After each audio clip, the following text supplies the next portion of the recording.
ukuchaza-ke ukuthi lento esizoyenza la ibaluleke ngani thina njenge-Electoral Commission. Abantu-ke bazi ukuthi i-IEC irun ukhetho. Baye babuze nje uma lungekho ukhetho nenzani. Ngizochaza lokho before ngifike kuleli sonto esilibiza ngokuthi School Democracy Week.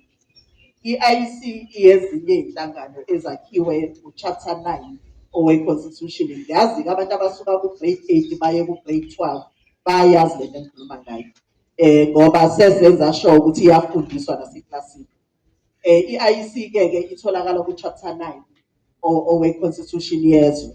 Lezakhiwo-ke eziku-Chapter 9 owe-Constitution izakhiwo ezakhiwe i-Constitution yethu yala eSouth Africa ukubhekelela ukuthi i-constitutional democracy yethu iphephile siyi-South Africa. Yingakho thina siyingenayo i-term of office ukuthi kuthiwa emva kwa-5 years siyashintsha.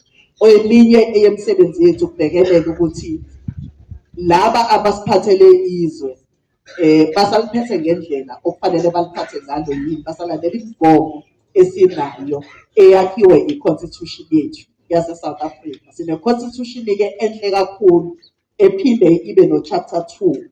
U-chapter 2 wethu yilo okhuluma ngamalungelo ethu sonke.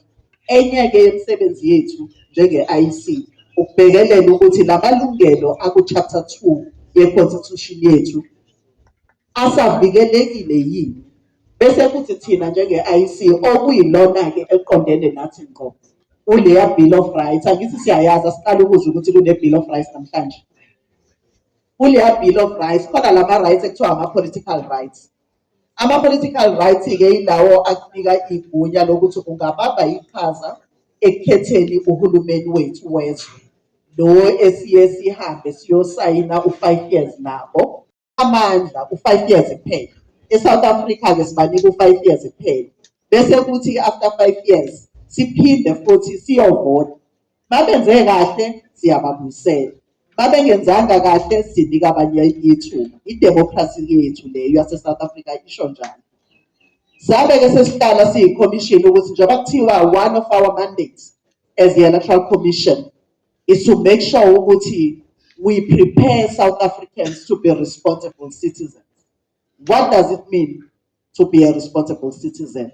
Usuke uyisakhamuzi esine-interest in what is happening around them. Not only uma kuthiwa votela uhulumeni.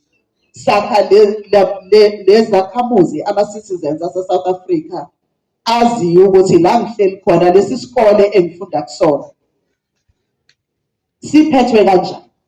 Ithini imithetho yokuthi lesikole siphathwa kanjani. Siphethwe ngendlela elandela leyo mthetho ebekiwe kune-Schools Act eSouth Africa.